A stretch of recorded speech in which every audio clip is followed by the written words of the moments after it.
ہے کہ آپ نے لا الہ الا اللہ کے ساتھ محمد رسول اللہ کی گواہی دی. محمد صلی اللہ علیہ وسلم کو اللہ کا رسول ماننے کا ہمارا اور اللہ کا یا شریعت اور دین کا ایگریمنٹ ہوا ہے.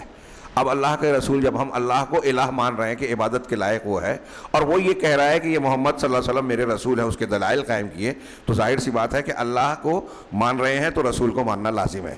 کوئی یہ کہے کہ میں اللہ کو مانتا ہوں رسول کو نہیں مانوں گا، ہاں کوئی جیسے آج کل کہتے ہیں نا کہ قرآن میں رہے گا تو مانیں گے، حدیث میں نہیں مانیں گے.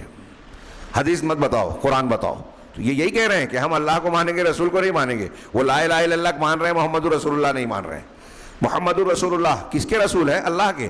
تو ان کی بات ماننا نہیں ہے، اللہ کی بات ماننا ہے. یہ اتنی سی بات ان بیوقوفوں کو، منکرین حدیث کو سمجھ میں نہیں آتی، جو حدیثوں میں کنتو پرنتو کرتے ہیں اس کے صحیح ثابت ہو جانے کے باوجود عقلی بنیاد پر، ماحول کی بنیاد پر یا کسی اور بنیاد پر جو اصولاً صحیح نہیں ہے. تو اللہ کے نبی صلی اللہ علیہ وسلم کو جب ہم نے رسول مانا، تو اب رسول کو اللہ تعالیٰ کا نمائندہ جب ہم مان رہے ہیں تو ان کی باتوں کو اللہ کی بات، ان کے حکم کو اللہ کا حکم، ان کی ممانعت کو اللہ کی ممانعت مانے، ان کی اطاعت اللہ کی اطاعت، ان کی نافرمانی اللہ کی نافرمانی. یہ قرآن کہتا ہے وَمَن يُطِعِ الرَّسُولَ فَقَدْ أَطَاعَ اللَّهَ، جس نے اللہ کی اطاعت کی اس نے اللہ کی اطاعت کی. یہ ایک ایگریمنٹ ہوا. تو رسول کے حقوق ادا کیے جائیں،